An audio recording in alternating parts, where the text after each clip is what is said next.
At 5 minutes left on my lunch break, let's talk salaries in corporate Germany. If you're just starting out after uni, fresh grad, 40 to 60 is your standard bandwidth. 40 is really on the lower side, 60 is an okay, good side, 70, 80 if you choose the right opportunity, the right company, and you can negotiate well.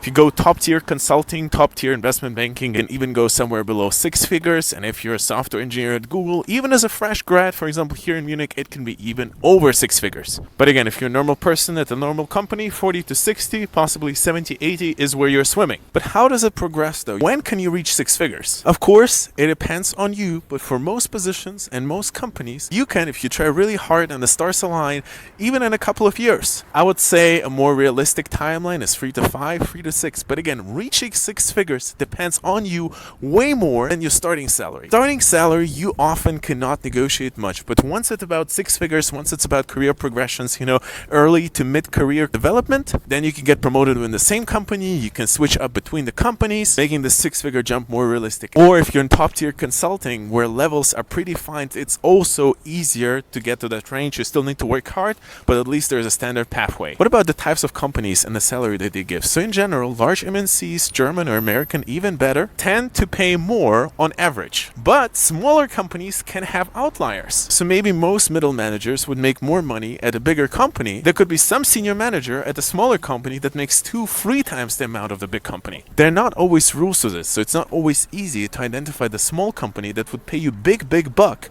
that you would not get at the big company. But again, don't disregard this opportunity, because smaller companies in Germany, they can have a lot of cash too. And lastly, how about this several 6-figure range? Maybe looking into 7 figures. Again, that's where small companies come into play. They love to attract top tier talent if they have the money and pay them this. Because let's say if you're working for Siemens, you already got the brand and all the benefits and the transfer options that are like, hey, why would we pay that much? But if you're working for a no-name thing, they're gonna pay that 1 million. Still, I have to say that in the overall scheme of things, getting 1 million as a salary, it's extremely rare. But getting to several 6 figures, realistic. If you're a good manager, expert, depends. Maybe not so much, maybe again Fang. Of course, a lot of hard work, oftentimes politics involved, not a lot of efficiency. You have to stay in the game for a long time, but you can definitely get to that top salary. That's all, my friends. Gonna get back to work, and you go get that 6-figure salary in Germany. Go get it, Tiger.